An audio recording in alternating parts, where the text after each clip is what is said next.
Here I have created a new project user3 int pend. So here first what we are going to do is, first we are going to manually pend the pending bit for the user3 IRQ number in NVIC. This you can do by using the pending register. And after that, let's enable the user3 IRQ number in the NVIC by using the ISER register, that is interrupt set enable register. After that, we can implement the ISR here. Go to the generic user guide and to this section, nested vector interrupt controller, and let's go to the pending register. In the interrupt set pending register, as you know, we have 8 pending registers, PR0 to PR7, and each register can handle 32 IRQs. We can set pending state for 32 IRQs. Since our IRQ number is 39, we have to use ISPR1. Please note that we usually don't set pending state for an interrupt using this register. Pending state happens automatically when a peripheral issues an interrupt. This is just for the demonstration purpose. I am handling or I am setting the pending register bit manually. In the real scenario, the pending bits of the pending register is set by the peripheral automatically. We have here ISPR0 and ISPR1. Suppose if you want to set the pending state for IRQ number 32, we have to configure the 0th bit position of ISPR1. That's why to calculate the bit position, you have to use modulus operation with 32. This would give you 0. You have to obtain the bit position like that. If you want to configure the 39th IRQ number, then 39 modulus 32, which gives you 7. So you have to configure the 7th bit position in the ISPR1. Let me create one pointer variable and let me initialize this pointer variable to the address of ISPR1. ISPR1 I can get at this address +4. After that, let me modify. Now let me set the bit position corresponding to the IRQ number 39. So I would use bitwise OR operator here.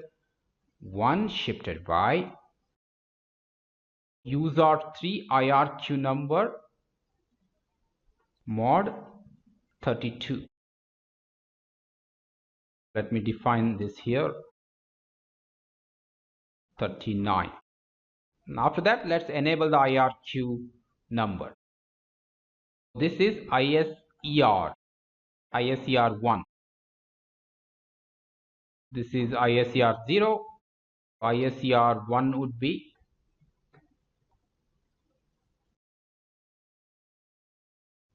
this address +4. Here also you should use the same code. Let me change this to ISER1. 1 shifted by 39 mod of 32. Now the IRQ number is enabled. Let's implement the ISR. ISR name you can get in the startup file.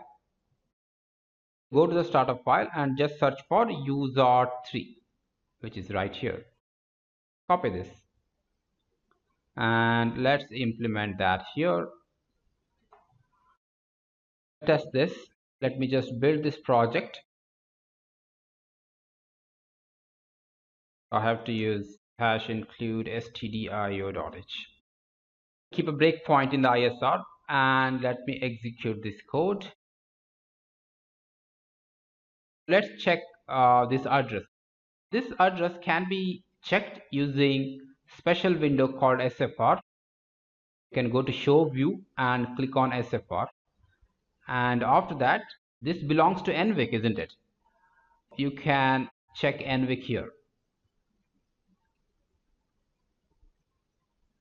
Here it is, NVIC.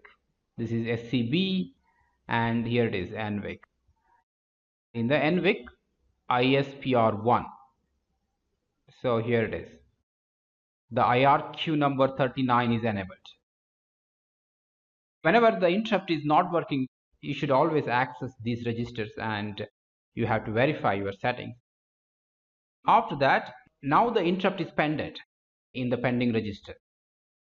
As soon as you enable the interrupt on that IRQ number by using ISER register, the interrupt will be triggered. I am going to hit run.